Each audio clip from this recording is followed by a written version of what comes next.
So I actually emailed him asking for a job, like part-time, something like that. Keith said, well, we're all volunteer, but we're looking for help. So if you want to come down, we can talk. I went down to the station. It was in a closet at Santa Rosa Christian School, which was meeting out at the Luther Burbank Center. Keith and I talked, and then all of a sudden a guy from the Press Democrat showed up and did an interview with Keith about the radio station because they were writing an article for it, talking about this new sound on the airwaves. Keith basically said, with all of your experience, if you want to help, great. It's volunteer. Tell me when you want to be on the air, and we'll plug you into the schedule. That was my interview. that was it. You were interviewed by the paper. He's good. He passed the test. He's in. Practically. Well, that's a good scheme because like now it's official. It's in the paper. Like you can't go back. You got to get a job. So you might have done it. That was your plan. You called the guy. Hey, listen, you got to be there. Come down. Help interview me. As soon as it's it, I got the job. Here's $50.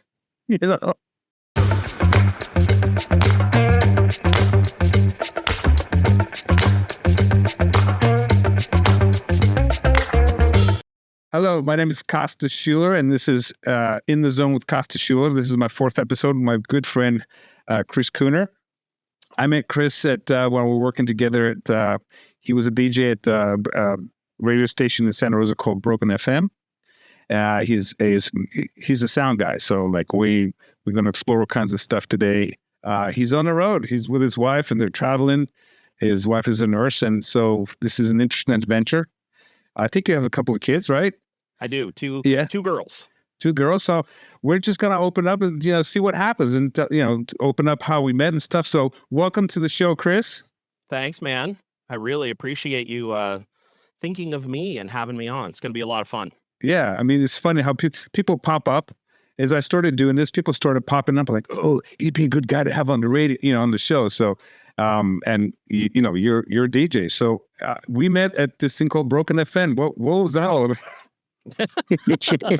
Oh my goodness. That's a big topic. Well, it's funny. Like I came in, Broken had been on the air, I think maybe a month or two. And at the time I was working construction, and I had a guy at my church that was like, hey, have you heard about this radio station, Christian rock, Broken FM? I was like, no, I haven't heard anything about this at all. So I was at a job site by myself, and so I threw the radio on and listened, and I heard a couple of really good rock songs, and I'm like, oh yeah, I totally dig this. And then it's like in the middle of the afternoon, and they must have had a 3-set block of all hardcore heavy metal screamo, is what we called it. And I was like, oh man, that's a lot for me, man. I don't know if I can, I don't know if I can do this. I had prior radio experience. I had actually done what they call a board operator. So when there's no DJs in the booth, I went in and just ran the board, answered phones. At the time, we played CDs. It was before things were automated. Back in the day. For the local station KZST. So I got to hang out with Brent Ferris, who I don't even know if he's still on the air right now, but he was like the big morning DJ then.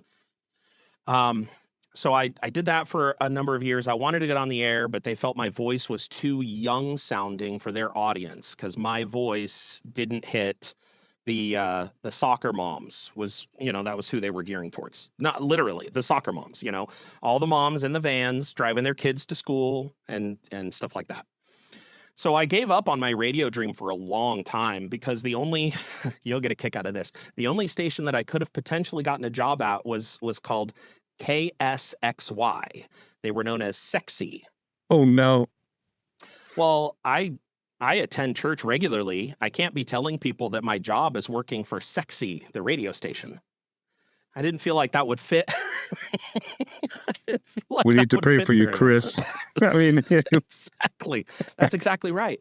So hearing about this radio station, I looked them up online, and I shot an email off to whoever the email went to. It ended up being Keith, who was he and his wife, Rainey, founded the radio station. It'd been a passion project of his for a number of years to put on some kind of Christian radio. And rock was what they settled on because they really wanted and had a heart for the youth specifically. But anybody who liked heavier music but didn't want the uber worldly message that was being broadcast on radio stations en masse. And since they were based out of Santa Rosa, that's where it happened. So I actually emailed him asking for a job, like part-time, something like that. Keith said, well, we're all volunteer, but we're looking for help. So if you want to come down, we can talk. I went down to the station. It was in a closet at Santa Rosa Christian School, which was meeting out at the Luther Burbank Center. Keith and I talked, and then all of a sudden a guy from the Press Democrat showed up and did an interview with Keith about the radio station because they were writing an article for it, talking about this new sound on the airwaves. Keith basically said, with all of your experience, if you want to help, great. It's volunteer. Tell me when you want to be on the air, and we'll plug you into the schedule. That was my interview. that was it. You were interviewed by the paper. He's good. He passed the test. He's in. Practically. Well, that's a good scheme because like now it's official. It's in the paper. Like you can't go back. You got to get a job. So you might have done it. That was your plan. You called the guy. Hey, listen, you got to be there. Come down. Help interview me out. As soon as it's it, I got the job. Here's $50. So the nice thing about it was Keith had no experience on setting up rotations. He was just taking whatever music they could find that had the label of Christian and that was heavy sounding and basically just put it all on a big hard drive, and the software they were using would crash like every 2 hours and the radio station would go off the air. Oh, God. To restart it. The area would have to restart on its own. So it'd be off air for like 5 minutes while it rebooted, and then it would go back out to rebroadcasting. Okay. Horrible. Right. And so I got in there and I started wanting to organize the sound. We still wanted to play metal, but we wanted metal in the evenings. And it started off like after 7 p.m. because then you're going to have a target audience at that point, right? You're going to have kids that are doing their homework. You're going to have night shift workers. Those guys like hard music a lot of times because it helps keep them awake at night, whatever the case may be. So some of us that were there started kind of shifting around and layering the music in different ways. And then we managed to get our hands on a new computer that had been donated. And I had owned some DJ software that I had used for like doing weddings and that kind of stuff. And so Tim Hopkins and I ended up taking 2.5 days, and we sat down with this new software and we went through every song that we were going to play, and we cataloged them or categorized them as a hot, a medium, and a cold. Wow. So we now had a rotation. Your hots would play way more often than your mediums. Your mediums would play way more often than your colds. And you had this huge library of cold so that it always... So it didn't get... The object was to try to not get boring. You listen to most radio stations. If you listen from 6 a.m. to, say, 10 a.m., and then you listen from 10 a.m. to 2 p.m., it's exactly the same. Mm-hmm. So you're hearing the same stuff all throughout the day. And we didn't want that. We wanted more variety. Tim always said, we took what we didn't like that they did at other radio stations and we threw that out the window. And we did what we wanted to do to make us stand out. And you're like a blank canvas. Like yeah. Do all all the shit you said you didn't like, and just we're not doing that. Yeah, we threw it away. We just said we're going to be different. And so Tim became the full-time, it was volunteer still, but Tim became the full-time program director. So he ultimately was the one who would go in and fine-tune the playlist as he would listen. He would hear things that maybe didn't sound right, whatever the case may be.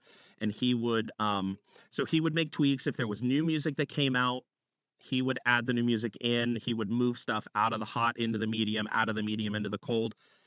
And then we had a kid come along by the name of Dustin, who absolutely loved and was super passionate about metal. And so Dustin came in and he basically just took over the whole metal thing. He would come in, he'd be on the air from 10 until midnight. He had fans that would listen to his particular show and craft it. Now, of course, in the meantime, you came in and you did some DJing for a little while. You had, I think it was the morning show for a little bit, right? Morning show. It was the word morning show. It was more like talk radio. Like I had zero DJ experience, but I had like years of listening to talk radio. So right, they would come in and like, listen, let's talk more music, Costas. Okay, fine. I mean, they're paying licenses for the music for Pete's sakes, not to hear Costas jibber jabber. Just so even back then, I mean, that's like how many years ago was it? I mean, that's 10, 20 years ago or something like that. I don't know how long it was. I'm trying to remember. It was 2008. That's, yeah. 2008, 2009, somewhere in that area. And so, so, I mean, it was funny because the one time I was like, I got to talk about this. I started talking about that. Back then we had like, everybody had the phones, the bricks. So number 2 spot, you could program your phone for number 2. And I say, everybody, we need to be on the number 2, like dial. So the people would call us. And so I'm talking about number 2 all morning. And Heath and Rain are like, dude, you can't be talking about number 2, bro. That's like, I'm like, what are you talking about? I mean, that was like, that's my weird sit to hear it. Like, it made sense, bro. I mean, I'm up early. My mind's not working. I'm a little delirious. And so things are going to sound kind of funny and weird. So that's, you got what you got, You put me on the morning spot, I'm going to give you, unfiltered. I just woke up. Right. See, and the thing, because we were a not-for-profit radio station, we had to be super careful, like more careful than what a regular radio station would say on the air. Gotcha. Because it could create a problem with the licensing that we had. We also had to be super careful about the commercials that we played. We couldn't play commercials. We had to call it underwriting. So somebody would donate money, and then we would write a spot for them saying, and I was the one who recorded all of these. So great voice, by the way. Broken FM is sponsored by such and such a plumbing service. Call such and such a plumbing service for any of your plumbing needs. So you can't do a call to action. You can't tell them they're the best plumber in town. You can't tell them they have the best prices. You can say who they are. You can say how to contact them. And that's it. Wow. So strict. So somebody like me coming in doesn't know the rules, just messing things up. Like, shut up, Costa, shut up. Really get busted. I mean, really, like looking back is like, oh my gosh, I'm the nightmare. I'm the nightmare guy, right? I'm sorry, man. I'm sorry. I didn't know. No, hey, it was Keith and Rainey you gave heart attacks to, not me. Every morning, dude. You can't say that. Say that. I mean, so it's because I'm gonna compliment you. You have a great voice. Thank you. Appreciate that. Do you do like sound work? I mean, do you do voiceovers and things like that? I mean, that's a thing. I have tried to get into voiceover work, and I should have done it. I should have tried harder before COVID. But when COVID hit and people lost their jobs, the market became saturated with people who built little studios in their closets. Yeah. And a lot of the jobs, the market is just so saturated, it's really hard. And I don't want this to be taken the wrong way. This is not a complaint. This is a statement that, well, I can give it all the qualifiers in the world. People are going to receive it how they receive it. Don't worry about it, man. Just sit. I'm an older white male, and that's how my voice sounds. And people, rightfully so, are looking for more diversity in the voices because they want to be able to reach either an overall broader audience, or they want to target an audience that has not been targeted as well as it could have in the past. So they are looking for voices that sound Black or that sound Hispanic, Latino, that may sound ethnic in some way. Exotic. Right, exotic. That's a great way to put it. That's literally a great way to put it. And again, it's not a complaint. It's just a statement of fact. It's harder for someone like me to find work in that field because my voice is generic white boy. That's just a fact. Generic White Boy Studios, right in. Maybe I should start my own studio and call it that. Just call Generic it White Boy Studios. We'll do everything but. You get what you get. Exactly. Exactly. So we're the spam of voiceovers. You know what I mean? It sits on the shelf. It lasts forever. It'll never change. It's like a Twinkie. It'll always be here when you need it. Exactly. When you feel that need for Generic White Boy, give me a call. 100 years from now, it's still good. It's just like a Twinkie. Still good. Yep. Pop it in the microwave for 10 seconds. It's like it just made yesterday. All right, we'll help you with the branding. Generic White Boy Studios. There we go. There you go. That's ours. That's ours. It's done. We got to copyright that before this is over. Okay, goodbye. That's what I'm talking about. This is what I love about the show. Is like these are the conversations I have with people. Like always, you're riffing. All of a sudden, next thing you know, you're like, dude, that's a great idea. Let's do that. Next thing you know, right? You got something going, man. We'll make it happen. Good. Exactly. So I did try the voiceover. Like I said, I did try, but what I would need to do now, first of all, traveling like I am, which we can get into that in a little bit. Traveling like I am, it's nearly impossible to have a clean audio space for me to be able to do anything like that. It's like, honey, can you hit the bumps a little harder? I mean, I'm in Arizona, and I could be sitting here recording in my RV, and all of a sudden you hear a Bob Whitebird sitting out the window going. That's right. They don't really like that. They don't want to have to clean up that audio in order to put it into their commercial. Maybe that's the secret sauce. It's like organic. Maybe. You know what I mean? It's like there's like people yelling, like emptying out their septic, like there's all kinds of, background. That's part of the secret sauce. You just let go with it. Go with it. That's part of the White Boy. I mean, White Boy Studios, I mean, you got to have some, some generic septic. White Boy Studios. Generic. I mean, you got septic. Have the generic. We got to have the lady screaming. You got Karen, knocking on your door like, hey. Exactly. You're sucking down all the internet with your freaking, studio time. Now, I use Starlink, so I don't have to worry about sucking down anybody else's internet in the area. Elon is like, dude, you got to stop that. Exactly. Elon's the one who's going to get mad more than anything else. He's going to cancel you. And cut. Exactly. Yes. So you're so good segue. What happened? You're like some hippie, bro. What's going on? You're like an RV traveling. I mean, what? You left California. I got tired of working for the man. Actually, I didn't get tired of working for the man. We got tired of the politics and the expense of living in California. So in 2018, April of 2018, actually, we sold our house and we left California and we drove all the way out to Michigan, and we lived for 5 years just outside of Ann Arbor, Michigan. Wow. So yeah, that was quite an interesting change. They have these things in Michigan. I don't know if you've heard of them. They're called seasons. Oh. No, what is like? Oh, we don't have that either in Florida either. So it's like it's either raining or it's not raining. It's either AC or not AC. Like exactly. So no, they have seasons back there, and you get leaves that actually change colors. Snow falls on the ground. Very diverse. So we did that for 5 years, and then my wife had taken up travel nursing while we were still living in Michigan, and she worked at a few different hospitals in Michigan and one down in Ohio. My mom actually ended up needing open heart surgery in 2022, the end of 2022, beginning of 2023.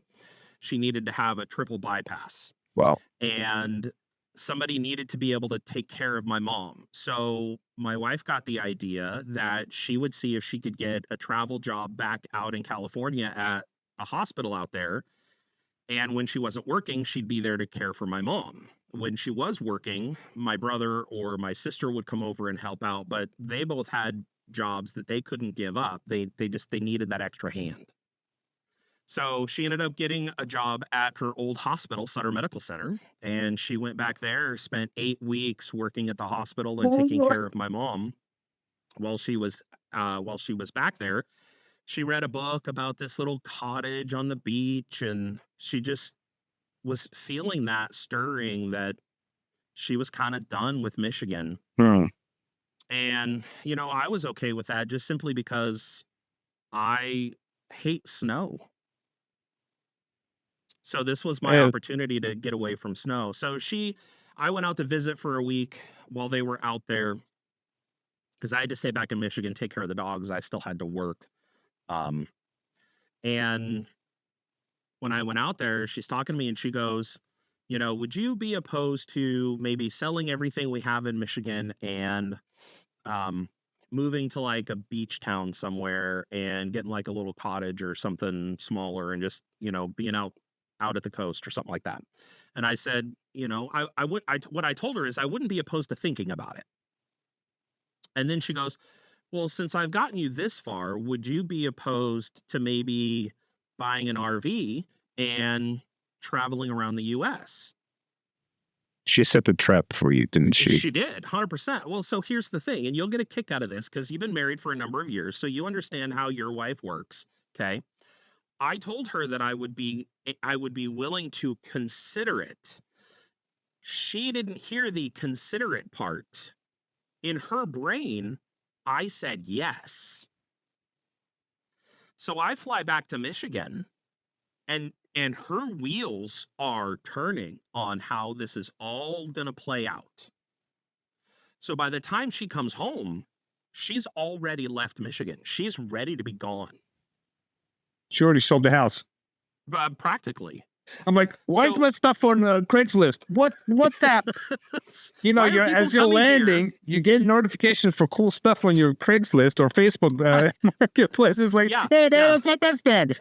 Why are people showing up to my doorstep saying, yes, I'm here, I just bought the couch? And I'm like, I don't know why you bought the couch. You get messages, is it still available? Like, I hate those messages. Is it still available? Yes, it's still available. Exactly. It wasn't actually that bad, but she had already in her mind, she had already decided that she was ready to do it. I was not ready. I'm definitely one who's much slower in making those moves. So we sat and we talked about it. What she wanted to do was she wanted to be able to buy the RV, keep the house in Michigan, go traveling for a while, and then come back to Michigan. And at least we would still have a house. The problem is that the cost of the RV, we would have had to have gone into debt in order to buy it. And that's not something we wanted to do. We are very much against debt. We don't like it if you can avoid it at all. It's cool. Yeah. And so it's just a safer way to live. Then how much money you have access to, right? So for us anyway, I'm not poo-pooing debt. If debt's your thing, folks, man, you live your best life. That's not how I want to live my life. You do you. Okay. You do you. So we came down to it to where we could not afford to buy an RV and keep the house. So we had to decide or if we're going to do this, we have to sell the house. Well, I call a realtor. She comes over a couple of days later and she basically says, yeah, if you were to sell your house, you probably net, I don't know, $150,000 in profit off of your house. And I was like, wow, that's actually crazy. So we talked about it a little more and we went ahead and pulled the trigger. So in June of last year, we closed on the house. No, May of last year, we closed on the house. We bought the RV at the beginning of June, retrofitted the inside to make Sarah happy because she doesn't like dark colors. And so we had to like paint all the walls, paint all the cabinets, redo the flooring. Like we had a bunch of work to do. Got all that done. And at the beginning of July, we drove off of our property and started an adventure traveling across the United States. Our girls are 17 and 15. They're getting ready to go off either to college or to be on their own soon. We wanted to take an opportunity to go see these things with them while we could. Yeah. And Sarah, being a travel nurse, she figures out where she wants a contract. And so she applies for contracts in like a few areas.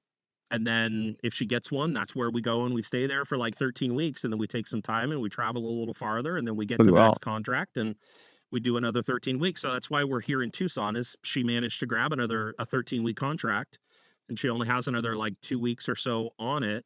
And then she's probably not going to take another travel contract as we're looking at driving east taking a look around Florida, and then I think we're going to end up settling either in like Pensacola or possibly the Tampa Bay area, Cape Coral or something along those lines is what we're looking at, cost Okay. of living wise. And there's a couple of hospitals in those areas that have NICUs, which is her specialty.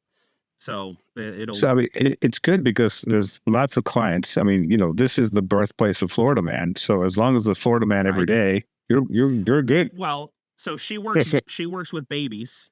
Okay. So she doesn't have to deal with Florida Man. She has to deal with Florida Baby. Florida Baby, which is not as bad. Florida babies are they just got here. They don't have any baggage. They're like, just feed me, change my diaper, and just like let me live, man. Here, Costas, you'll get a kick out of this. I guess you're in Arizona. So funny. Well, you got to watch everywhere, though, right?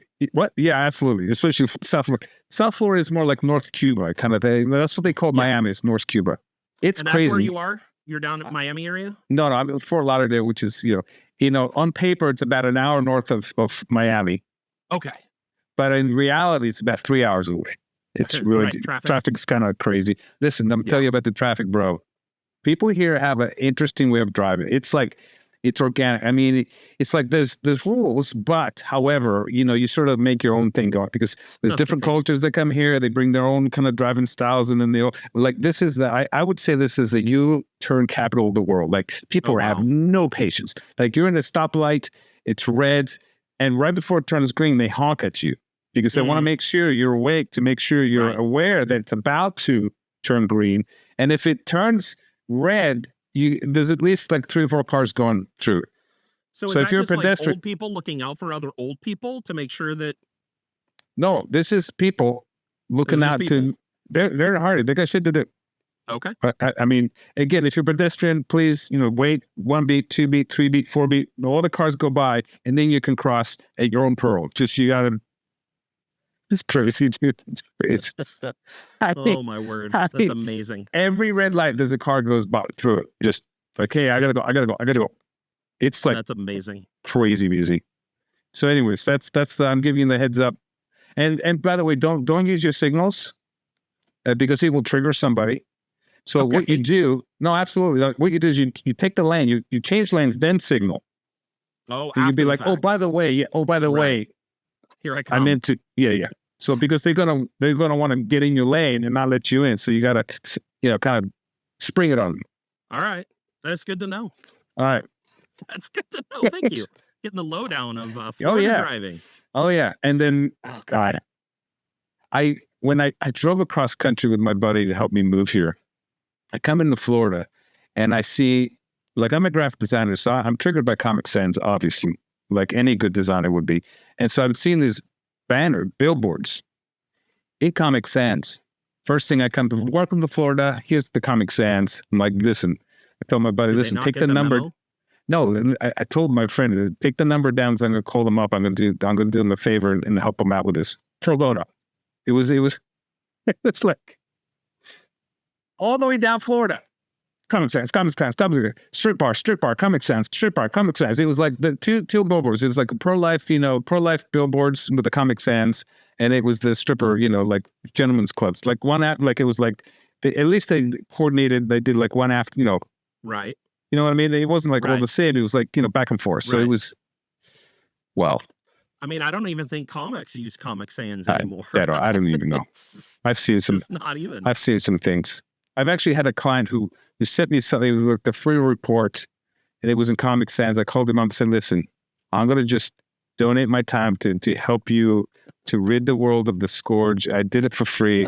He actually became a client, which is kind of funny. Like, I'll do that if I see something. Awesome.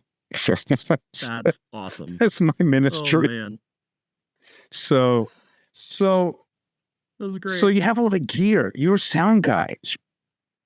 I mean, and I'm not an audiophile. Like there's different levels of people who like sound. Okay. Right. The top of the level, they call themselves audiophiles. I'm not that. And the reason I say that is because I don't have to have a $100,000 stereo system. I don't have to have the best speakers in the world. I do care about what sounds good. And this is both what I'm listening to and how I sound on equipment, or how people sound on equipment. The one thing that drives me crazy is when I go to, I've had opportunity to visit a lot of different churches as we've traveled around, right?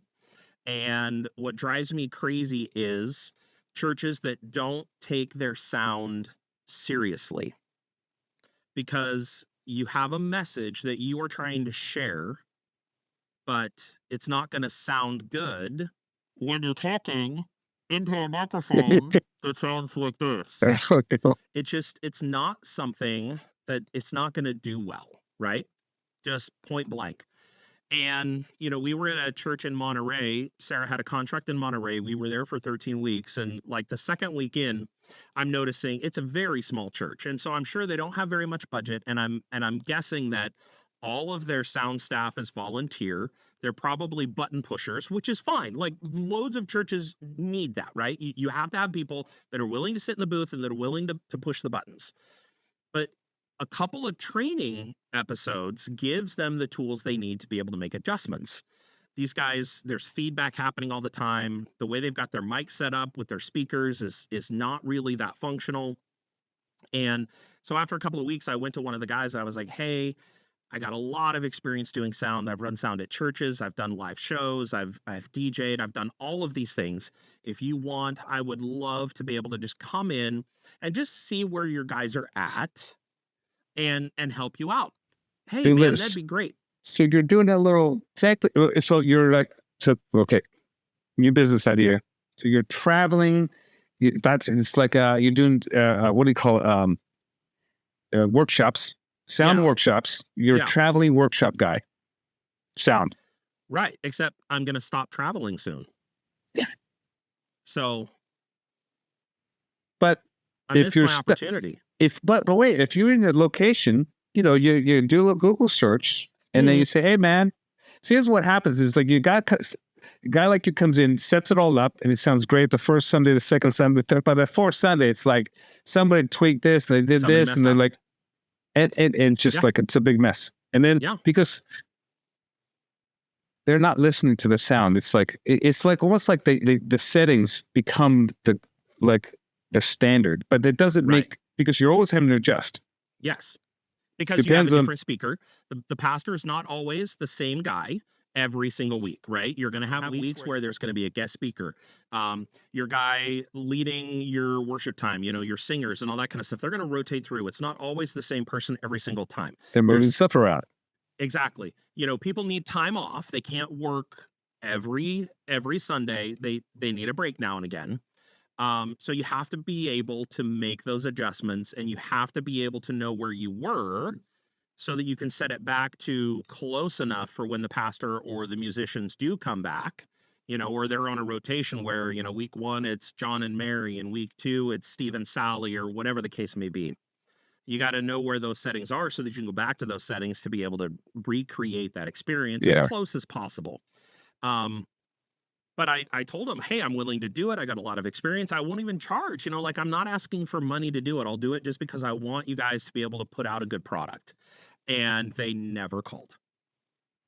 Never called. Is that weird? You try to do something for free, like you want to help, but it's like, no, we got this. Or it's almost like they're offended that, like, I run into this too. Like you say something like, hey man, your marketing sucks, or your branding is kind of like, the 90s called, they need their branding back. They want their fonts back, and they get upset at you because they get offended. Like you stuck a turd in their soup.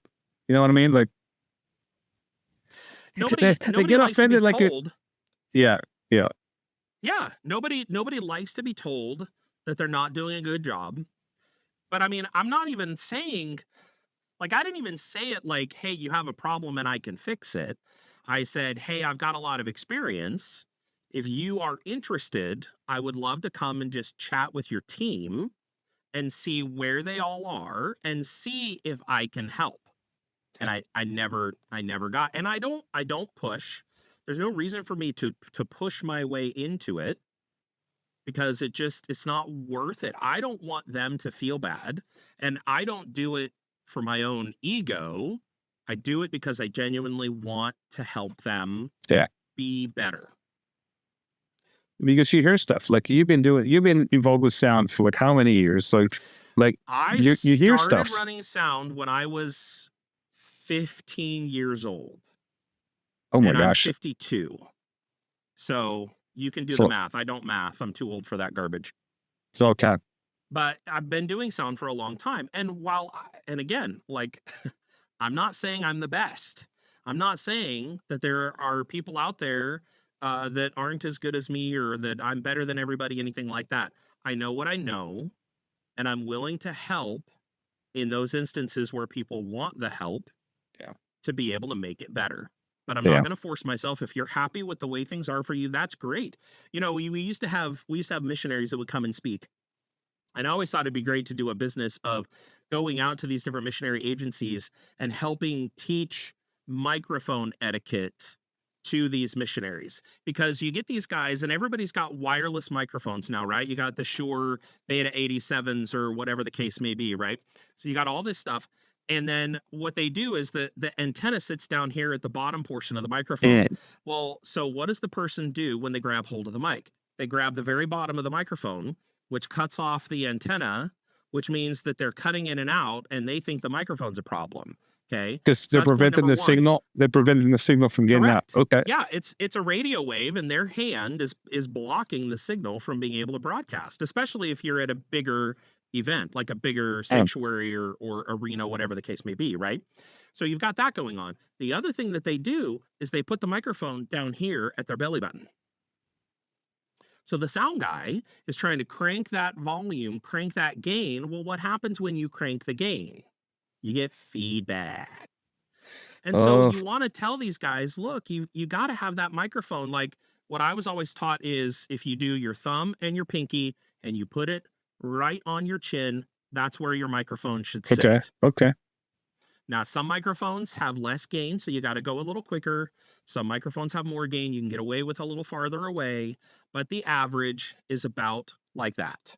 So you have to keep tweaking it. Like if they're doing, especially if they're moving around, if they're like holy rollers, like, you know, rolling down the hill, whatever. I mean, you got to be like on that, right? You can't be like, oh yeah, I'm going to just set it to X and then I'm going to leave, have the donut, coffee, come back. No, bro, the whole sanctuary will be like burned to the ground. Well, exactly. I mean, you have some dynamic speakers who, this is Chewy, by the way. Chewy is just popped up to say hello. I got a cat, so I don't know what she's doing.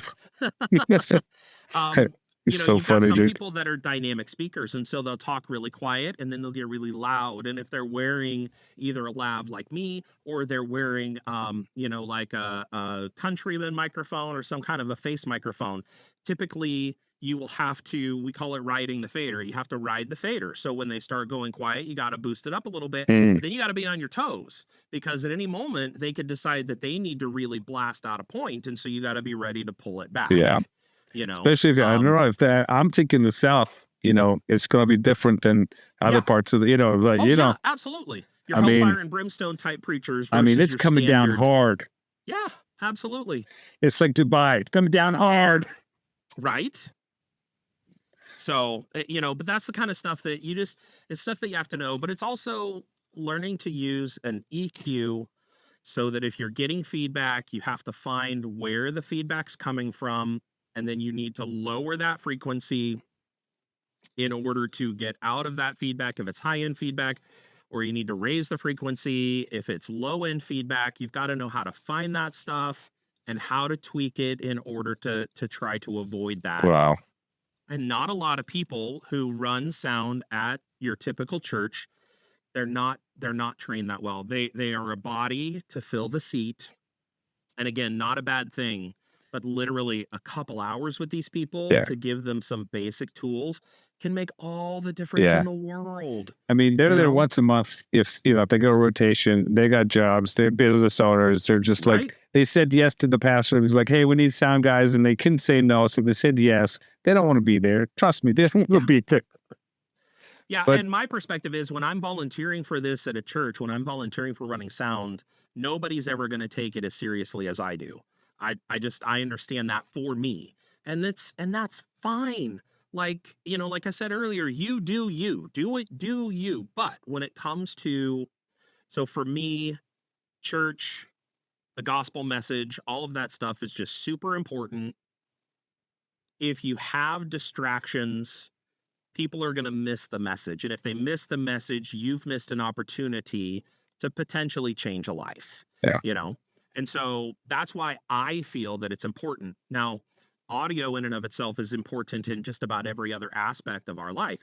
You, as a businessman, if you cannot communicate clearly, then you will lose opportunities or you will not be taken seriously in your craft. Yeah. Bad phone reception is just as deadly to you as bad audio quality on a podcast like this. It's the nature of it. We use that audio to communicate thoughts and ideas. And not only that, but our tone communicates feeling. And all of that has to be conveyed correctly, or else you end up with a problem. It's the quality. Like I noticed that when I'm in churches, and if there's a drummer, God bless them, God bless their heart, if they're off, right?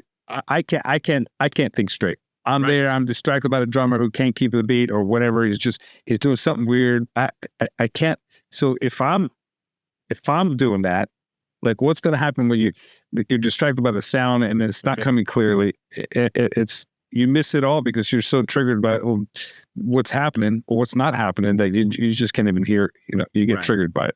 Have you ever listened to a song by a band that you really love, and for whatever reason, the mix on the song is off? Either the music is slightly too loud and it buries the vocal, or the vocal is too loud and you can't hear the instruments in the mix.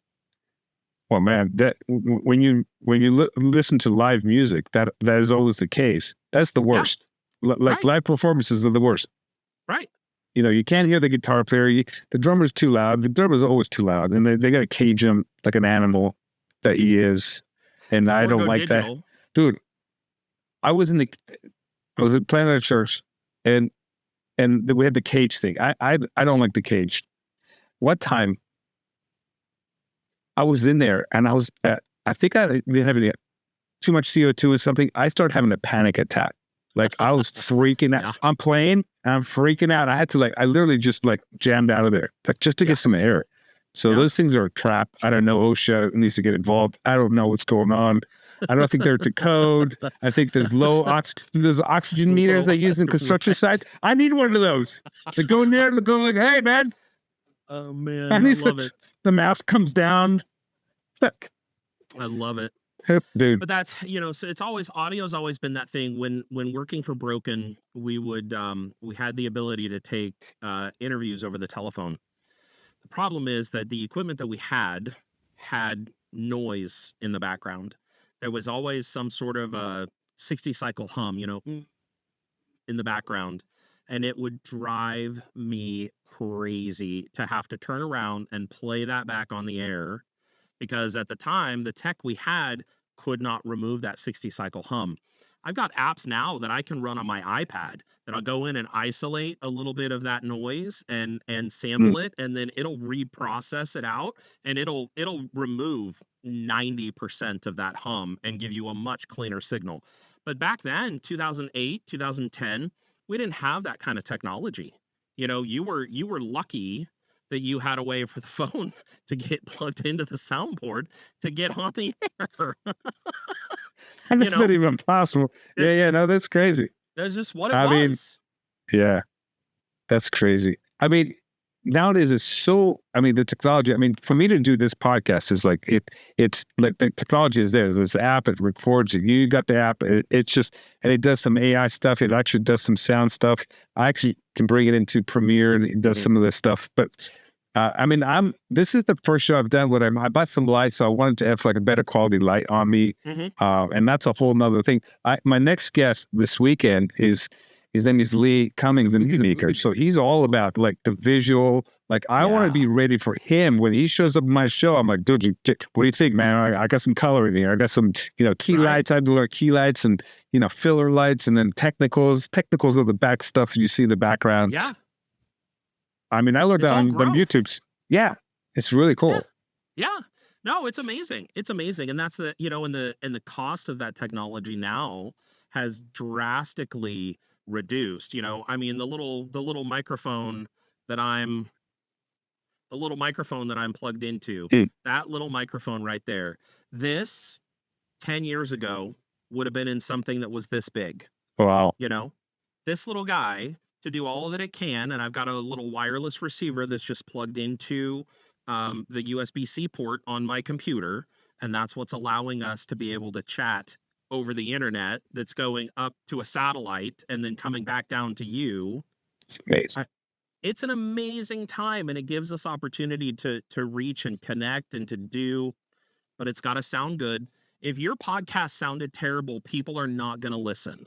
They're not going to listen. They're not going to want to put up with garbage audio. And there's so many people out there that they don't think it matters, and so they don't care. They just mail it in.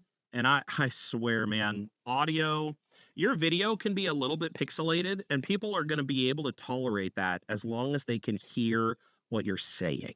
Yeah. Well, we need to talk to the guy in the background who's got the Makita going. What's going on back there? Why has he now decided he wants to remodel? What the hell? Yo, Jim, can you turn it down a bit? I mean, we're busy. We're working here. Let's get that. He's like, no, there's always something. He's like, next time I'm glad I didn't do this on Saturday morning because the guy's going to be out there with a mower, Right. Well, it's the desert. There's not much grass out here. Okay, fine. He's out there digging for gold, or I don't know, panning for gold, whatever you guys do out there. So that's so now, I mean, you're traveling. I mean, and then you're going to come to Florida. That sounds cool. So you're going to be there for a while, and then we're looking at planting in Florida. My youngest daughter, my 15-year-old.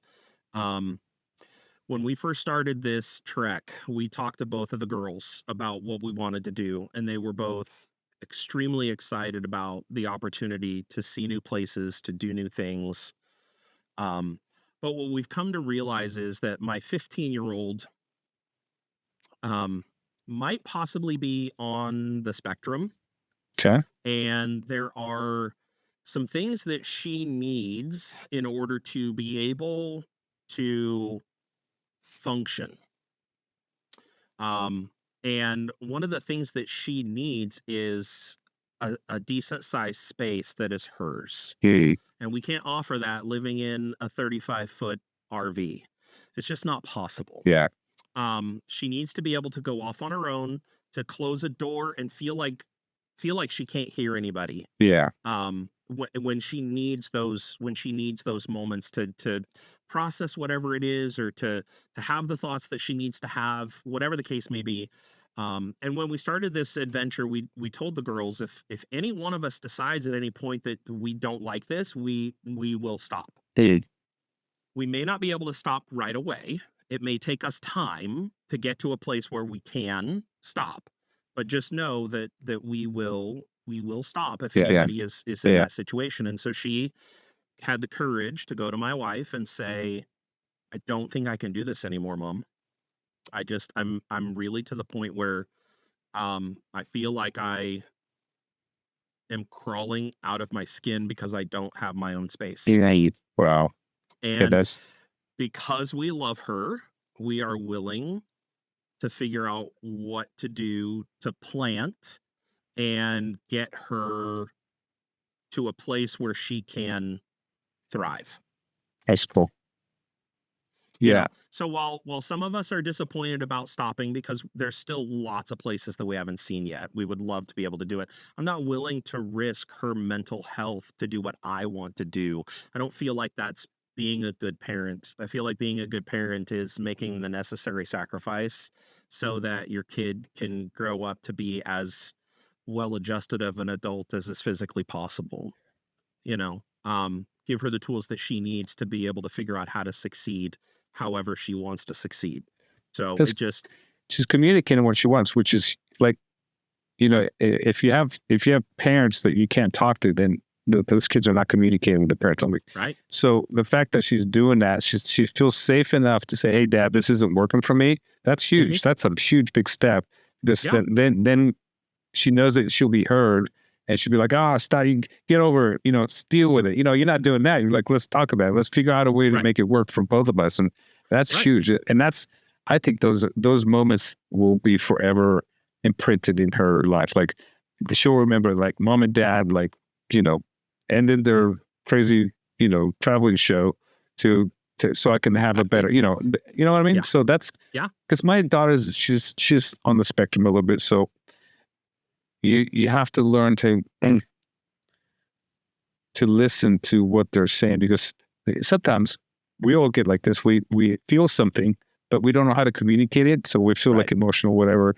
And so to be able to articulate, like, this is what I really want, so this is what I need, that's huge, because then you can provide that and then, give some relief or bring some, relief to the problem. So, which is cool. And she doesn't always know how to say it. There's times where, like you said, she's feeling a feeling. She doesn't know how to communicate that feeling. So she has to take the time to process in order to really figure out what it is that she's feeling. And then she's always afraid of disappointing us or making us angry with how she's feeling. And we try to make her feel as safe as possible, but with what goes on in her head, it's the way that she is processing whatever it is. Her mind is telling her these things, whether it's the way we would actually behave or not. In her mind, this is a fear of how we might react. And so it's just a matter of trying to encourage her. And I'll be perfectly honest, my wife is so much better at it than I am. I am your typical Gen X, say it as it is. You don't need to pull the punches. Just tell me what's going on. Quit pussyfooting around. Like that's my attitude a lot of times. And I have to really, really, really be cautious with my daughter, that I have to be really thoughtful in how I speak to her. First of all, she's not a guy. Right. She's not a guy. She doesn't talk like that. Number two. Me too. Back to number two. It. And she's not Gen X either, so correct. So she, my wife, thankfully, is really good at the tender, the soft, the calming, the nurturing. And so, my youngest will go and talk to mom, and that gives her the outlet. And Sarah's great with trying to ask questions to help her figure out what it is that she's actually feeling, so that we can go through and process it properly and that kind of stuff. She's also a nurse, so she has those reps, and like that's what she has to do for a living, like figure out what's wrong with you. Yeah, with the patient by asking better questions. That's huge. Exactly. Yeah, if you go into fix it mode like guys do, you'll get in trouble. Like I know you've gotten in trouble because like you just want to fix it and get it over with. I learned a long time ago. And the pain. Right. Your mind. I learned a long time ago. My wife would come home and she would be telling me this story about this person at work that was really driving her nuts. And I would try to come up with solutions, right? And it got to the point where she's unhappy with me because I'm not listening. So it got to the point where she would start telling this, a story, and I would say, "Okay, stop. Let me ask you a question. Do you need me to just listen, or do you want me to come up with solutions?" And she would say, "I just need you to listen." And I would say, "Okay, I'm all ears. Hit me." How long did it take you to figure that out? And she would, years. Till late life. Married, what is this, 2024? We got married in 2000. So yeah, we'll be married 24 years this coming June. Congratulations. And it was probably 10 years in before I figured out to ask that question and let her. So then when she tells me, no, essentially when she tells me the story, she's already processing out loud how she needs to handle it and what she needs to do. She just needs to get the words out instead of them just jumbling around in her head. She has her own solution. Like literally, her talking out loud is her figuring out her own solution, which is like huge, because it's going to allow, because if you tell somebody something, it's your solution, not their solution. So like they might say, yeah, that's a great idea, but they're not going to do it. But if they figure it out, they come up with their own solution. It's like it's more locked in. Well, and as a guy, I'm full of solutions. I get solutions all day long. Oh, I know. You solutionizer. Solutionizer like, 3000. Duh, why wouldn't you think of this? Why wouldn't you just do this instead? You're wasting time. No, I have to take that step back and be like, okay, if you want my help coming up with a solution, I'm happy to help. But if you don't need my solution, that's fine. I'll just sit and listen to you talk. You know, in my head, I'm still thinking, well, you could have done this, you could have done that, you could have done this, but I don't say it out loud. That saves your marriage. Just keep it to yourself. STFU. Right? So like 100%. This STFU. That's right. That's right. Just listen. 100%. Which is hard. Listen. Which is hard. It's hard. It's hard to just listen. Yeah. We want to do stuff. Anyways, that's cool, man. That's really cool. We want to fix. That's we want to fix. That's right. So yeah, I've been part of this men's group. Well, it's not a men's group. It's called Worry Week. And one of the things we've sort of gotten good at the last 2 years is just listening. Like, basically ask better questions, because asking better questions will help you. Oh, I didn't think of that. And then you come up with your own answer. So we have a Zoom call every Monday with business problem of the week. And we, the guys in the group ask us better questions. All of a sudden, like, oh, I didn't think of that. Because you got a construction guy, you got a lawyer, you got, this guy and that guy. Oh, they don't think like me. Right. And they have ideas about things that I've never thought about. So just being around these guys, asking better questions, it's been huge. It's been amazing. Yeah, it's amazing. I've got a friend who he and his wife are separated right now. I think they were married for 14 years, and they both made mistakes, and it just came to a point where he started realizing his mistakes and started making changes. But by the time he started making changes, she was already done and checked out. Oh, that's sad. She just was, she did not want to give him any more opportunities. And so they're separated right now. And he wants nothing more than to be back together with his wife. Like, that's his number one goal. And she wants no talk of reconciliation at all. She just, they have 2 kids.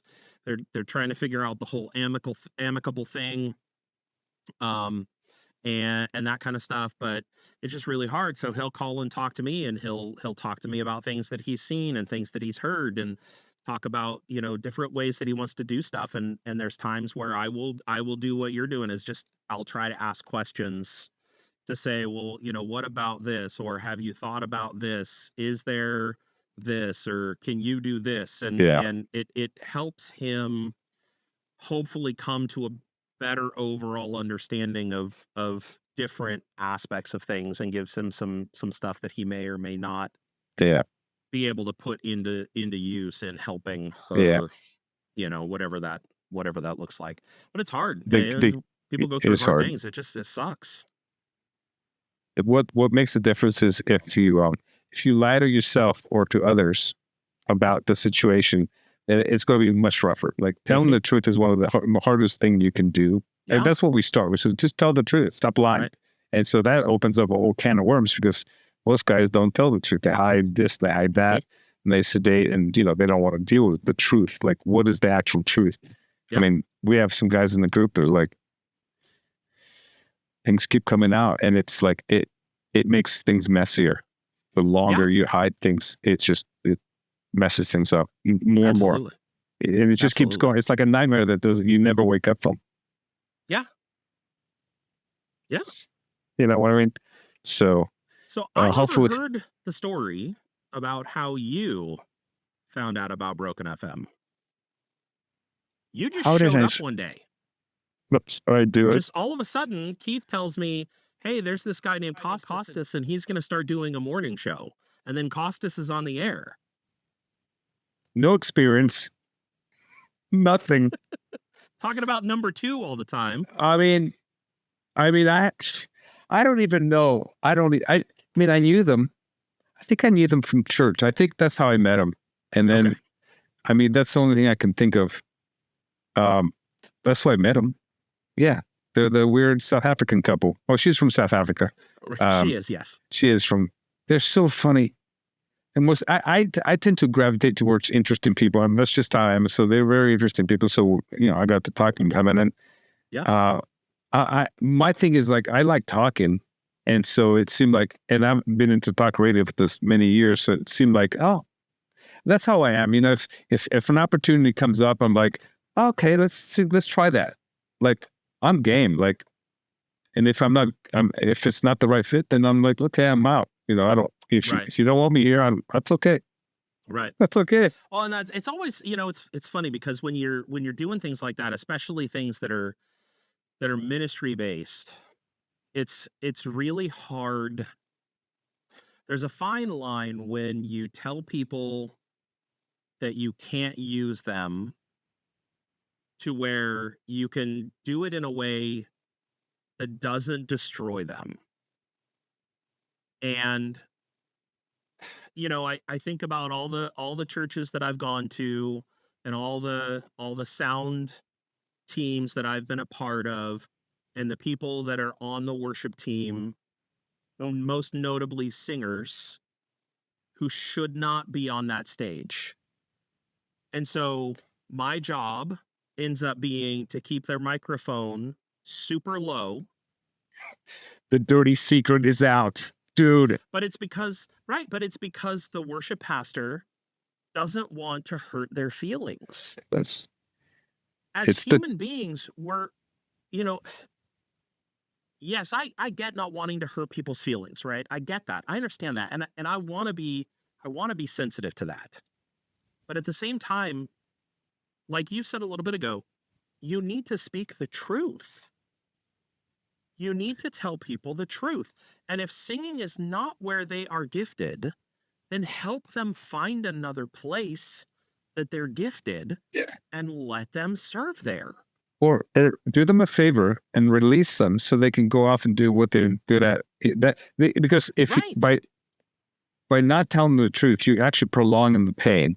You're actually feeding into the delusion. Like I mean, the America's greatest talent is the greatest grouping of delusion in one place. It's the most most concentrated. Some people are great, but most people are just like, bro, no, you're not a singer. Trust me. Right. I don't need Simon to tell me that you're not a guy. Trust me. No, 100%. Well, and so another aspect back to Broken FM, we would get submissions for music all the time. And most of it was really poor quality. It may have, the song itself may have been okay, but it was just recorded poorly. Or it just wasn't the style of Broken FM at all. I would get submissions for people doing praise and worship music. Praise and worship music is fine. It's not what we play. We are a rock station. If it does not have a rock beat and some electric guitars, it's not likely to be played. And so I would not screaming, bro. No. I would have to send out email after email saying, hey, I wish you the best. This does not fit with our format, or the quality is just not good enough. Of all the times that I sent those emails out, I could maybe count on one hand the number of artists that took what I said to heart and went back and made better recordings. Oh, that's cool. And came back to us a year or so later and said, you told me no last time. We worked hard on this. Tell me what you think. And I would say most of the time I could say, that's way better, and we can play that on the air. Wow, that's cool. They would give you lip. They would just be like, you're wrong. We're going to make it, blah, blah, blah. Never hear from any of those bands ever. They never make it anywhere. It's called pride. Well, yes, it is. It is. And I get that. Be proud of what you do. That's fine. Like, I get that. No, pride is the bad thing. Like in this Well, case, like where they wouldn't take any in that like case, right, they feedback, wouldn't take like the where you're feedback. like, no, bro, I got this. When you say I got this is trouble, you know. So we used to air a show called the Christian Rock 20, and the host of that show, Paul Gibson, he and I became really good friends. And he was based out of Nashville and would produce the show in Nashville, but Paul and I would talk on the phone, we'd text each other, and he and I started a podcast. We had a podcast for 5 or 6 years called the Rock in a Hard Place podcast, where we would discuss the ins and out of radio and Christian rock and all of that kind of stuff. And we did a thing one night where he and I would talk about the task of getting played on the radio and what our process was for whether or not we'd allow someone on the radio, a song on the radio. Right. And I basically said, you have 10 to 15 seconds with your song to catch my attention. If you can't catch my attention within the first 10 to 15 seconds, I'm not going to listen to the whole song to wait for the hook. Like, it's got to be good enough from the get-go in order to make me want to listen. And a lot of the stuff that we would get submitted, by the time it hit 20 seconds, I'd turned it off, and I was just like, that's a no for me, dog. Wow. It's like, you know, because you've listened to so much, your ear is attuned to that. Like I'm the same way visually. Like I see something, if I know if it's good or not, like visually, I can, there's something about it. And so you do it over and over again. You just know. And the hooks are interesting because they talk about hooks in where you make videos. Like you got to hook people in the first, 3 to 5 seconds, or else they're not going to watch your video. So I don't know how this video is going to do. I don't know what we got, but hopefully, And the other aspect is, in today's short attention span theater world, where you got 30-second TikTok videos that everybody wants, or Instagram stories, or Facebook, whatever Meta's calling their little things. A long form like this, I love this long form stuff. I listen to long form podcasts all the time. I love this kind of stuff, and I think that there's a great market for it. But when you have a large audience that is that dopamine hit, short attention span, flip the video, it's really, really hard to reach that audience. And so you either have to cut it up into snippets to make it appealing to them, or you just say, you know what, I'm not going to try and hit that audience at all. I'm just going to go for the folks that are willing to listen to the long form stuff. Now, I don't typically, like, I know you're doing video on this, I don't typically sit and watch a video like this for this long. I will download the audio version, and then I will put it in my headphone on my phone, and I will listen to the audio version like a podcast. We're on Spotify. It's the same idea, right? I got you. Yeah. So, I mean, that's the thing. Like, you do that gets you access to that audience. So the people that can do video, fantastic, man. If somebody wants to sit and stare at my nose for an hour, I'm totally fine with that, right? I don't have that kind of time to sit and watch an hour-long video of two guys talking. I'd much rather listen to it, because I could be working on another project and processing what they say. Yeah. That's how I love Rogan. I listen to Rogan often, but I don't watch his show. And I know I miss out on stuff because Jamie's pulling up slides and giving all kinds of details. Jamie, pull it up. I need a Jamie in my life. I need a Jamie. All kinds of stuff. There's all kinds of stuff like that going on. But, I don't have the time to sit and watch. I'd rather just download the audio and put it in my head. But again, for me, that's where clean audio is going to make a big difference as to whether or not I'm going to return to your podcast. If I'm going to subscribe to your podcast, you've got to be there,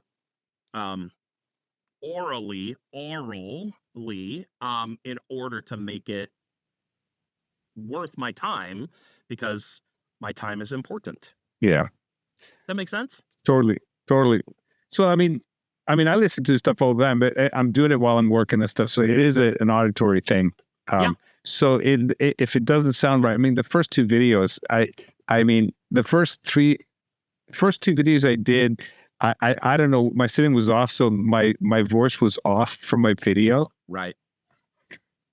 Terrible. I was trying to use my phone for a camera, which is a great camera, but like it's not working because it wasn't connecting. There was this lag. And so every video, I mean, this is the fourth one I'm doing. And so this is I'm doing my best to have all, everything lined up. And then the third one, I had like this echo and I was like hearing myself. It was like, oh my God. So this is like actually the most pleasant experience I've had so far. And I'm really happy.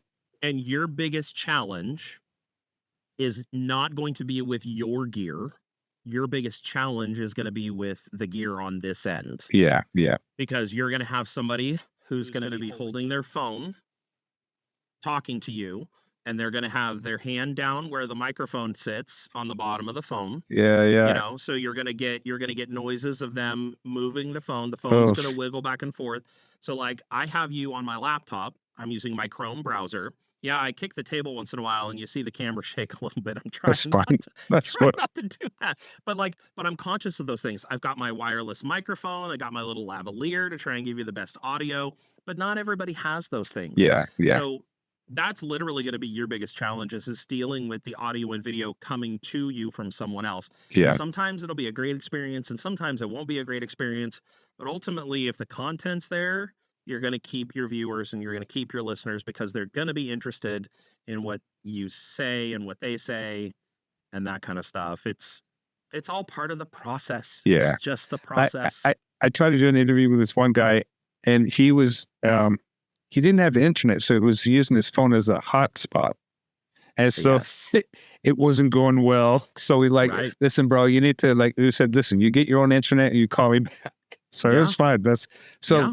He was like in this place where like he's at a certain age. He's like, technology is not his thing. So he's like, I just bought all this equipment. And so every time you solve a problem, you got a new problem, internet. He's never bought internet in his life. Yeah. It's time to big boy. Big boy, it's time to get your own internet.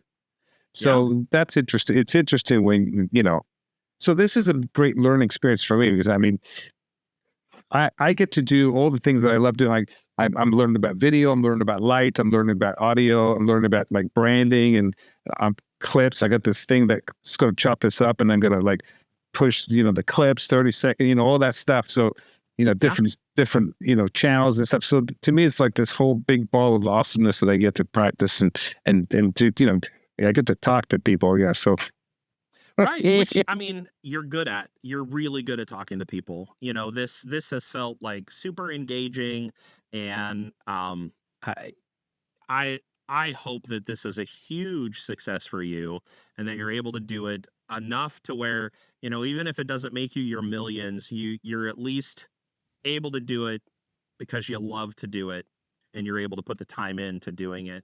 I love this kind of stuff. These conversations I think are priceless. It's information that'll be around forever. And it's great to reconnect with people. Yeah. I mean,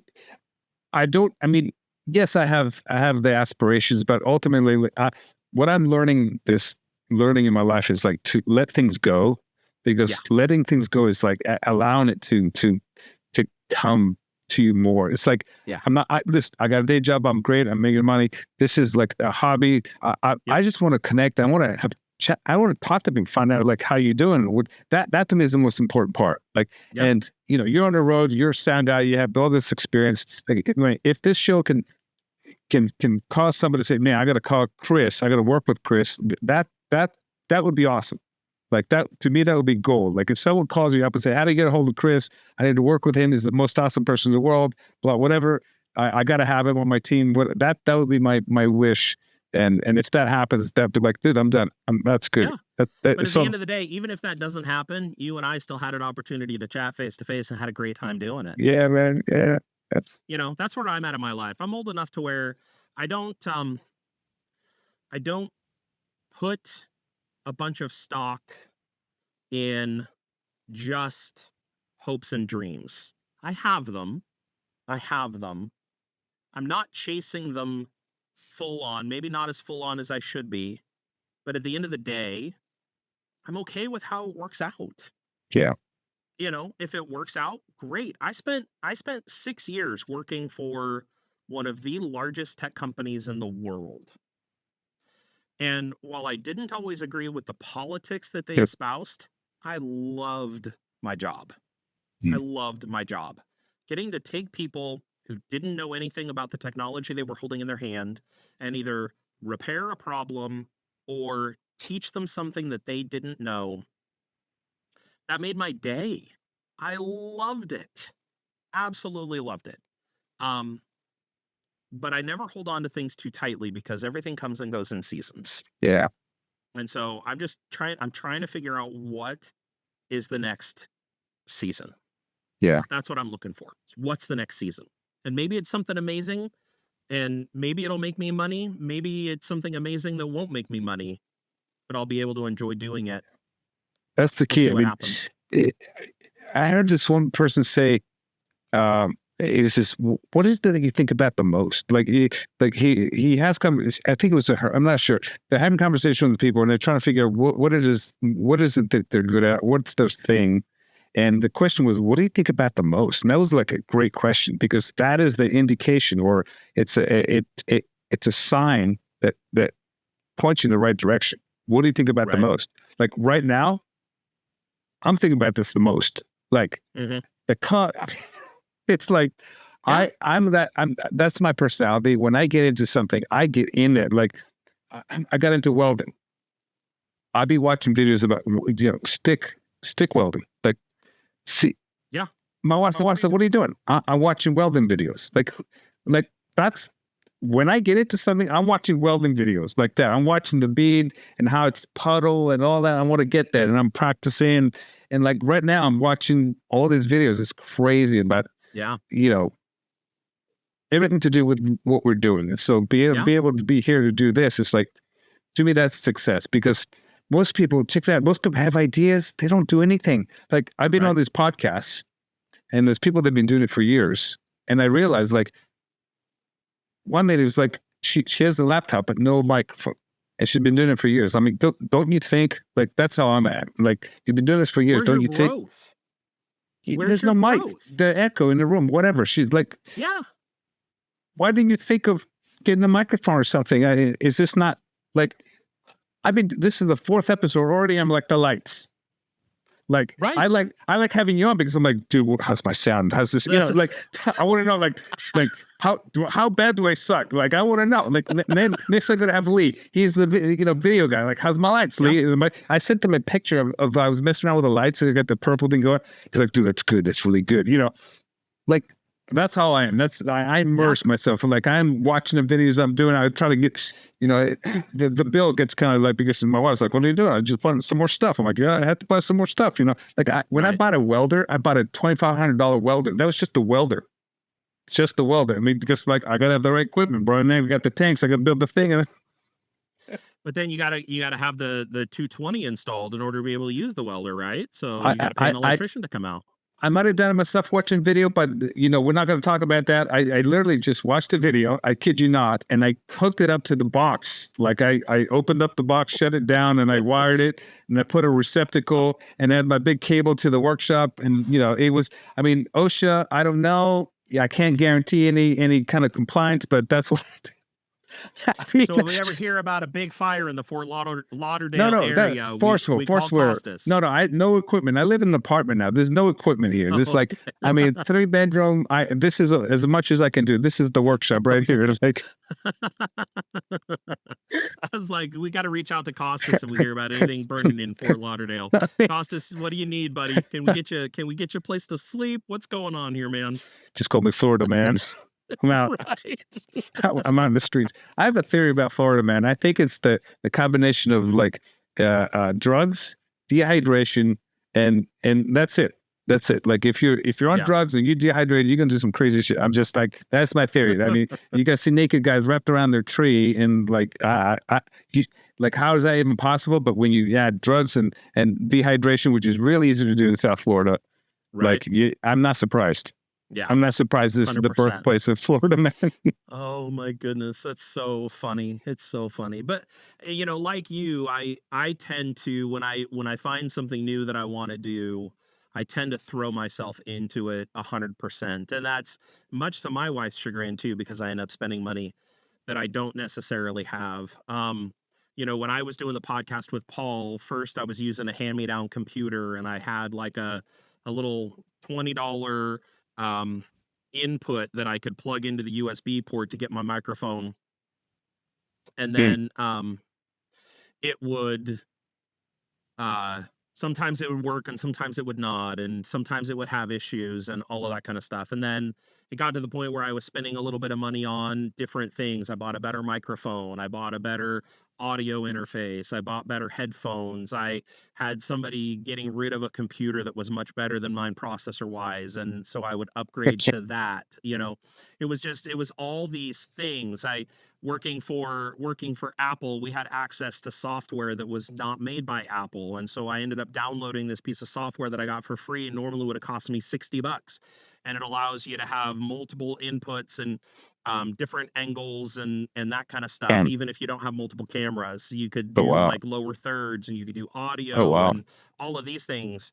Then I ended up becoming a beta tester for that. So when they went to go and start charging money, I got mine for free. I don't ever have to pay them a dime for using all of the aspects of the services that went along with it, So, I mean, it's different opportunities have come my way, and I've taken advantage of those opportunities as much as I can. And, I try not to spend if I don't have to, but there are some things that you don't have a choice. If you want to try and make a go of it, you got to try and make a go of it. You learn that by trying to use your phone. You're like, okay, I can't use my phone. I got to get a webcam. So we got to figure out what the webcam looks like. Okay, am I going to use the webcam in my Chromebook, or am I going to go through and actually spend money on a webcam? These are the choices that you make at the time to try to get you to whatever that next step is. And then if you're able to figure out a way to get subscribers and to generate income, Paul and I, for the podcast, we designed a t-shirt and had it up on Teespring, and people could buy it. I think we sold 10 t-shirts and made a whopping $5. Pay for a cable. Right? I didn't care because I had a blast sitting there and talking with my friend, and we would do live streams and we'd have chat going. People would say stuff in the chat. We'd talk about it on the podcast. Some of the people that were in chat would come on the show. Oh, that's cool. When Paul couldn't make it, they'd come on the show. You begin to build a community around what it is that you want to do. And that community is what ends up sustaining you and supporting you. A lot of people, when I had to stop the show, when we moved to Michigan, I had to stop the show. Paul and I just started getting really busy. I was working full time. Paul was getting into a radio station back there, was doing a lot of work. Plus he had the Christian Rock 20. And it was a lot of work for him and I to try to get together. And we had to pull the plug on the show. And we had a couple hundred people that just sent notes saying, dude, I'm so sad that you guys are going away. Now, does that exist, that show, somewhere? The last time we had, I believe our Facebook page still has episodes on it. But what about like YouTube and things like other, or Spotify? There is some stuff on YouTube. Yeah. If you were to go onto YouTube and search rock, the letter N, the letter A, Hard Place podcast, you should be able to find it. Okay. So all those episodes live there. Like somebody could bench. Yeah, somebody could go and watch them if they wanted to. They're very dated, so the information in it wouldn't really do much. But yeah, I would record them and then I'd upload them onto YouTube so that people could watch them there if they wanted to. That's cool. But like the thing is, like, we had this great community, but the problem is nobody could afford to support us in the way that we would have needed in order to keep the show going. There's that realization that you just come to at some point. It's like, I would love to be able to continue to do this, but I have to feed my family. And so I either work full time and that's what makes my money, or you guys need to step up and support me. The people that listened, they couldn't support us. They had their own stuff going on. I don't hold them at ill at all for that. It's a fact of life. It's the way it goes. Yeah. So what's neat about nowadays, this, I mean, as I'm getting into it, there's a lot of ways to do it. So, I mean, again, I don't have any, I have aspirations, but I'm loosely about them. Like this night, I'm busy with work. Like I love the clients that I work with, and they just constantly give me the work that I love doing, which is great. And this is extra. So once you get take care of your hierarchy of needs, so to speak, it's like now, like I got a little bit of time to do, like, I don't watch TV as much. Like I used to binge watch, Netflix galore. And now it's like I try to get through one episode, in 3 days. Like it takes me 3 days to do an episode of some show I'm watching. So I'm not watching anymore. I'm like, I go to work, come up here, and then, mess around and try to, tinker with this stuff, which is the best. Yeah, and that's the thing, and that's why I say, like, you can continue to do what you want to do and just enjoy it. You know, the choice is yours as far as how that all works out for you. You go Do you with need to what you pause? know, you do what you can, and you just kind of let the chips fall where they may. That's how Okay. that doesn't mean you just sit back on your laurels and don't work at it, but you also have to be careful how you invest, especially if it's not able to give you a return on that investment. Yeah. You having trouble? We can cut this out. No, I'm good. Okay. What are you working? Are you making I'm trying espresso to over see there? if the podcast still exists actually on YouTube. Oh, I thought it did, but it says it's not available. I don't know. I wonder. dang. I'm gonna have to do some research after we're done here, and if Who's I can got all find these it, I'll send you episodes? a link. Okay. All right. So no, I was just It'll trying be to see fun. if it still existed. You can start it like, fire it up as a retro show, like this, like, Right. like, Yeah, back on like this day, this is what was important in the era obscure of Christian things. rock. Yeah. Obscure, like, info that only a few Niche. people are niche. Well, so that was another issue with the podcast itself, is it was very niche. Christian rock music is a very, very small, a very small audience. Now, it's a rabid audience in that it's a diehard audience. They're very, very into their bands. It's funny. You never hear rabid in Christians. I mean, well, actually you could, but this is fun. That's Right, funny. depends on the sect, right? Depends on the sect. But it depends on the type of drinks they got going at the bar. You know what I mean? Exactly. But that's they were like super into it, but it was so niche that it was really hard to grow an audience that I kind of branched out a little bit on it. I would do interviews with artists. I had this idea that I still love, and it was called Songwriter sessions. Yeah. And I would reach out to some of the artists that I had met through Broken FM and have them come on, and we'd literally talk about songwriting. Now, it's interesting for me because I don't know how to write songs.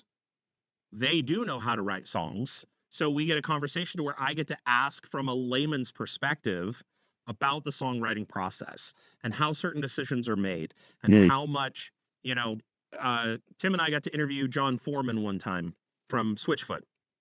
Right, lead singer of Switchfoot, and this is when the album Vice Versus had come out, and he had the Switchfoot's a huge band, right? They still are, massive following, and they were one of the biggest, most popular artists that we were able to score an interview with, and so we had like 15 minutes, and I just I asked him, I said, John, tell me about your process, like when you go in to write a song. Do you go in with like a dozen songs and this is the album? And he goes, oh no. He said, for Vice Versus, I wrote 150 different sets of lyrics. And I said, wait, what? And he goes, yeah, 150 different sets of lyrics. And I said, but only 12 of them ended up on the album. He goes, yeah. I said, so will any of those other 100 plus end up on another album? And he goes, no, because I'll be in a different place by the time I start to write the next album. He's like, my gosh. These were all where I was at this moment in my life, and I will be in a different space when I go to write whatever this next album is. And so I will start from scratch. I can't conceive that. I'm not going to spend time writing 150 different lyric sets to throw 140 of them in the trash.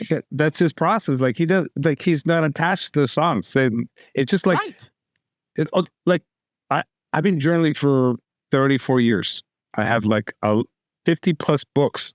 Like I could chuck them away. Like I have them all, but I could literally throw them away because they don't mean anything to me now because it was in that moment. Like I never go back and read my journals ever. It's just in that, it's only important in that moment when you write it. I mean, I don't write lyrics, but I can totally get it. It's like, it's just what you were feeling in that moment, what was happening in your world that time. Yeah. And it made sense to write it. You had some sort of, epiphany or catharsis or whatever, and it felt good. Yeah. And tomorrow's a different day. Tomorrow's different, like different shit's going on. So I mean, you think of all the thousands of people that write poetry that never sees the light of day, and they're perfectly okay with that because it's their way of getting whatever they were going through out of their head and onto a piece of paper so that they could let it go. Yeah. 100%. And to me, that doesn't make sense. Doesn't make sense to me, but it's not about me. I mean, that's something that we all have to admit sometimes is not everything is about us. Yeah. It's the idea of be here now. Yeah. Like if you be here now means you're in the present moment. You're not thinking about the past, you're not thinking about the future. You're in the present moment. And then when you write whatever it is, that's very present. It's a very present thing to do. Yeah. I don't want to get to Zen, but it's like, it's a now thing. Like that's how you, because my wife likes to say, you have one foot in the past, one foot in the future, and you're pissing on the present. Right. That's so. Anyways. Yeah. That's another fascinating. reason why I'm traveling around the country in a 35-foot RV. Go with the now. Who's driving? Who's the driver in this situation? Okay. Yeah. Sarah had said that she wanted to learn, but every time I offered her, she said no, thank you. And so we just decided, if anything ever happens to me before we get to our destination, she's probably going to have to call her dad to fly out to drive it for her. Because she's and rightfully so, she is just afraid of being behind the wheel of such a large beast. It's a large beast. Yeah. It feels large. So we have a big... Go ahead. I can't fathom 35 feet. I mean, is it like... It's like the length of a city bus. Okay. Oh, wow. Yeah. That's a big thing. Yeah. And then we have a Jeep that we tow behind it. Oh, okay. Okay. So you can do little jaunts, little day trips, go to the store. Yeah. All of that. My father-in-law had an RV and he actually set it up in front of our house. So that's how I know about the septic and all that stuff. Mm-hmm. Oh, that's fun. That's fun. So, everybody loves talking about the stinky slinky. That's right. Oh, I was living in Greece and I know stinky slinky, but the guy would come with a septic tank. We'd come to suck out the septic at their apartment. That's how they did it. Like even like large apartments, they had the truck come and suck it all out. But one time he was sucking the stuff out and the landlady was there and I was there. We're watching this thing. I don't know why we're watching this thing, why we're watching the guy do this thing. And he pulled out the hose and there was something in there and it went over his seat. Oh, well, we didn't like it very much. It was like, oh, that's nice. That was like... I worked for a lumber yard in Petaluma for a while when I was younger, and they had a septic tank out there. A lot of Petaluma's on septic. And so the guy would have to come every Saturday and pump out the tank. And he would come out, he'd show up, he'd go start pumping out the tank, and then he'd come in the store to have all the paperwork signed. And I asked him one time, I was like, how do you deal with that smell? And he goes, just smells like money to me. Oh. And then we looked at the bill. This was on a Saturday. We looked at the bill. He charged $500 to pump our tank. If he had time to do 10 tanks a day, that's $5,000 a day. Smells like sweet cash to me. I marvel at people that do the weirdest jobs, but they make money.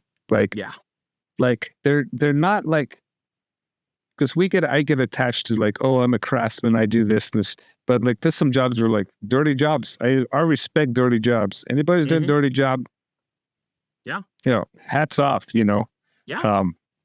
Somebody's got to do those dirty jobs. Well, and that's the thing, I mean, my dad was a janitor for a number of years and people used to look down on him. And it's like, somebody has to clean the building. Somebody has to do the work. Walt Disneyland, he had some guest come and was talking to him, and Walt goes, "Do you know who the most important person is on my staff?" And the person was like, "Well, I don't know, probably, whoever's in line right behind you." And Walt goes, "No, he's the guy who scrapes the gum off the sidewalk in Disneyland." And they were like, "How does that work?" And he goes, "Because little Timmy sees the gum on the ground and he picks it up and he makes a sticky mess in his fingers. And then he reaches up to get mom's attention and touches her with the sticky fingers. And now the gum is on mom's blouse or mom's jacket, or it gets in little Timmy's hair or little Susie's hair. And now mom, instead of being at the happiest place on earth, is frustrated because she's got to go deal with nasty gum that somebody didn't clean off the sidewalk." Yeah. So that, to me, that puts it into perspective of how important those jobs are. And it doesn't matter how menial people think those jobs are. I mean, garbage collectors make a heck of a lot of money, and they're super important to have in a clean city. If people didn't come and pick up your garbage, it'd be a pretty nasty place. Look at every country where they have garbage strikes. I mean, look, like New York, I don't know what it is about Greece. I'm going to throw Greece under the bus. Sorry, Greece. But every time I go there, there's either a garbage strike, taxi strike, or a bus strike. One of those strikes, and heaven forbid, all three are going at the same time. Right. I mean, yeah. And it's like, I mean, look at what's going on like in France. I mean, those guys, know how to protest. I mean, the farmers, that were, did you see the farmers? I did, yeah. I mean, liquid manure just sprayed. I mean, those guys are like, like nature's metal. Like those farmers are metal. Like European farmers are metal, but they don't mess around. They're pushing back they're spraying across it. They're like spraying into the buildings. And I saw this one, the window happened to like open up and the sewage just goes straight into this government French building. Like, no, it's someone has to clean that up. That's the thing. That's the thing we got to. Right. Well, and that's, with the whole farmers protest where they're trying to stop people from farming because they're concerned about global warming and greenhouse gases and all of this kind of stuff. It's like, you're more concerned about that than you are people being able to pay decent prices for food. Yeah. We talk about people needing food. Like, food is a need, not a want. But you're telling people don't farm. It's the same with here in the U.S. when you get farmers that get paid subsidies to not grow something. It's like, no, leave your land. Don't grow. Why? Everybody that's got land that wants to grow should grow and be able to take it and sell it. Who cares that this company is going to make a little less money? People need to eat. Yeah. And if that means we grow too much and it needs to get exported to someplace else, then by all means, grow too much and export it someplace else. I know. And then farmers get in trouble for farming. Like that's, I mean, the whole raw milk thing. Like, yeah. I remember my grandma been drinking milk out of the, goats.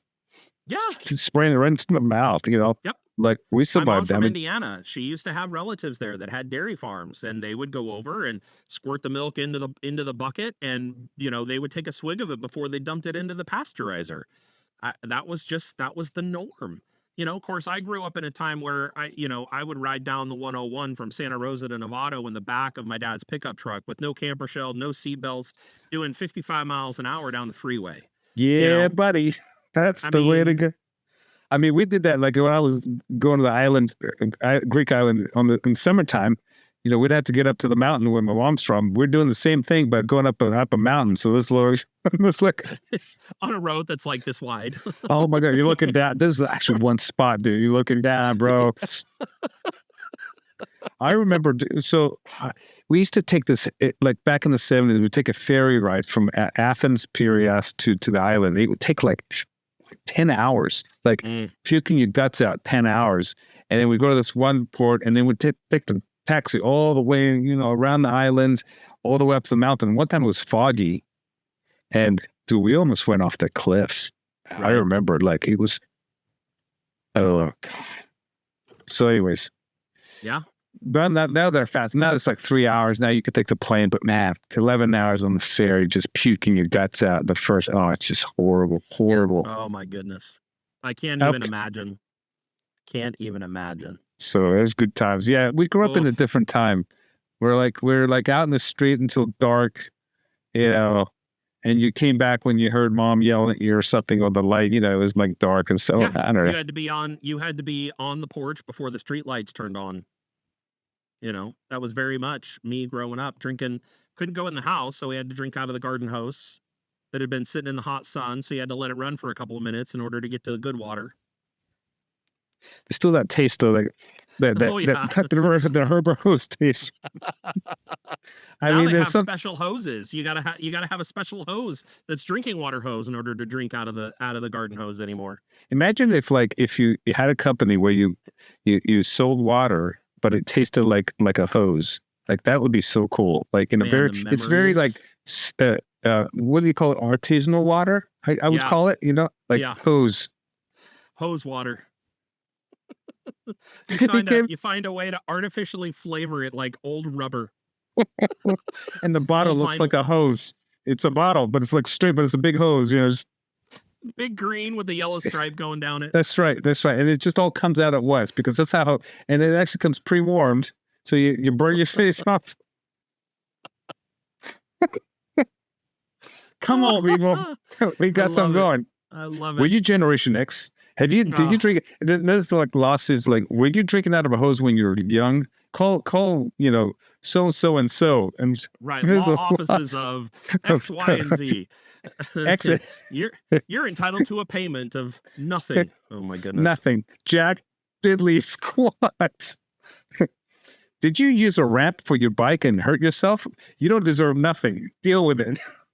that's the whole lawsuit. Yeah. Deal with it. Some kind of a playing card and clothespin lawsuit for sticking that card in your spokes. You know, did your card fall off after only 10 miles? Call us today. You may be owed compensation. Fucking can you imagine? Meanwhile, you're riding down the street.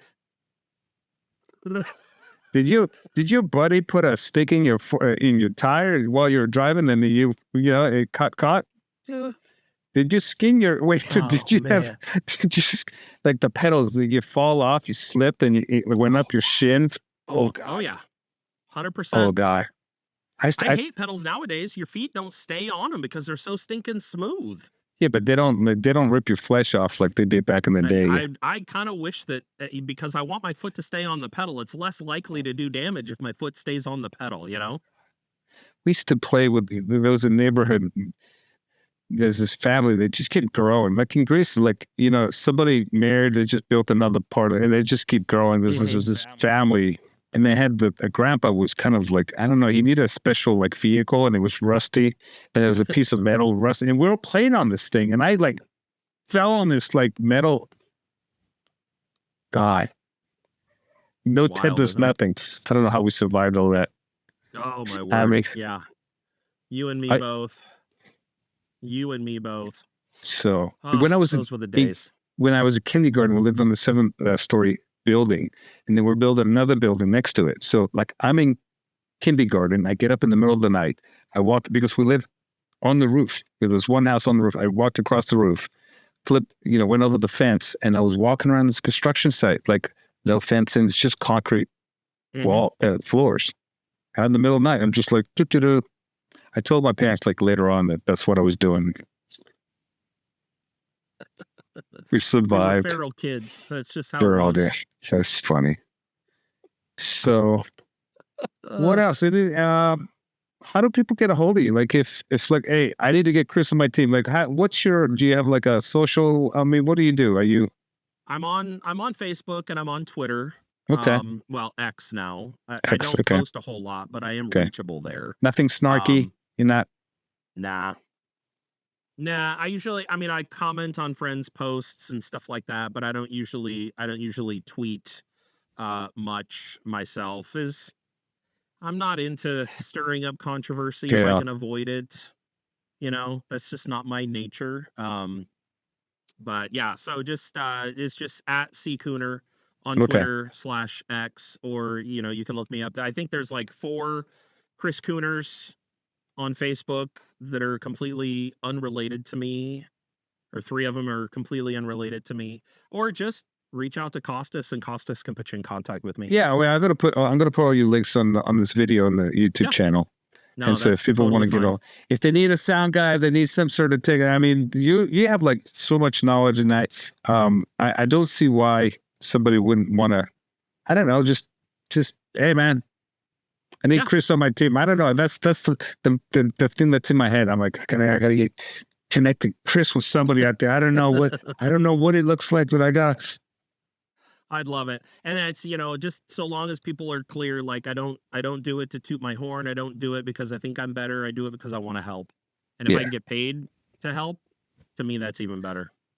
Listen, you got to be good at. I mean, if you've been doing it since 15, you got to be good at something. So it's I am good. No, I I'm absolutely good, but I don't want I own hate- it, baby, own it. It's so Come frustrating on. for me.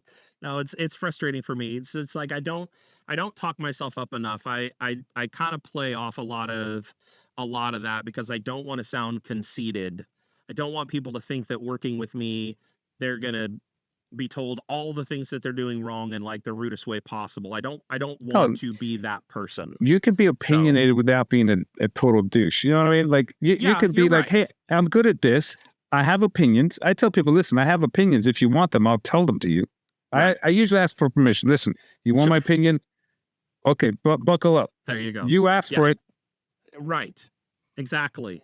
You did ask for it. Yeah. So that's I am good at what I do. Okay, good. I've been told by many people that I am good at what I do, and I enjoy doing it. And so those things benefit me, and they end up benefiting the person. I'll toot my horn here. I took Broken FM from people calling and complaining about all the heavy metal, to people saying that they absolutely loved the overall sound, and very few complaints about the music mix as far as how often they heard a song and when they got tired of it. And that was because of the way that Tim and I crafted that whole thing in getting it going. So I know what I'm talking about. I can be helpful, but people that ask for my help have to be willing to do the things that I ask them to do in order to make it work. If you don't take my advice, then you can't blame me for it not being helpful. Yeah. Yeah. I give you my advice. Like you with design, it's the same with you with design. Like if somebody comes to you and says, hey, Costas, what do you think about this? And you say, well, that's not a great font with that background, and you should probably look at making this a little less obvious and making this a little more obvious. Okay, great, thanks. And then they go and produce it exactly as it was without making changes. They can't get mad at you because they chose not to implement the changes. I think people are like that. People like, it's weird. They ask for advice, but they don't really want to. It's weird. It's a weird thing. They ask for advice, but they're not interested in actually making a change, which is frustrating. Yeah. But you got to let people go. Like, listen, I gave you my thing. I gave you my opinion. I did my best. Yeah. It's up to you. Like, you can lead a horse to water kind of thing, but Yeah. Well, it's like when we were talking on the phone the other day, and I told you I'd rather rein in a stallion than beat a mule. That's the attitude. It's easier to try and hold somebody back than it is to try and push somebody forward when they don't want to move. Yeah, it's easier to work with people that want to be there. That's my quote is, I heard somewhere, it's work with the people that show up and water what wants to grow. That's a great, everybody else. Like, this is interesting, like inviting people to the show. There's people that do run away, and there's people that you have to kind of like remind them. And then people you just like, hey man, I invited you to my show. You said yes. Where are you? Right. So there's different grades of how people, it's fascinating to watch people, how they are. You can tell a lot about somebody by the way they respond to an invitation or to any request or something. Yeah. Like how soon they call you back. And so when I do my business, man, when someone calls me and they want to respond right away, because that's, it's a huge, Yeah. 100%. So I'm 100%. glad you showed up, man. This has been fun. It has been fun. It's been a lot of Any fun. words of wisdom before? I think we should. I get nervous, honestly, like around 120, 112. I'm like, is this going to go on? Is like this too long? Yeah. I mean, am I like, but it's good because we had lots to talk about. So I have to trust the process. Like we go as long as the person wants to go. I actually have an interview in 5 minutes, so I do have to go.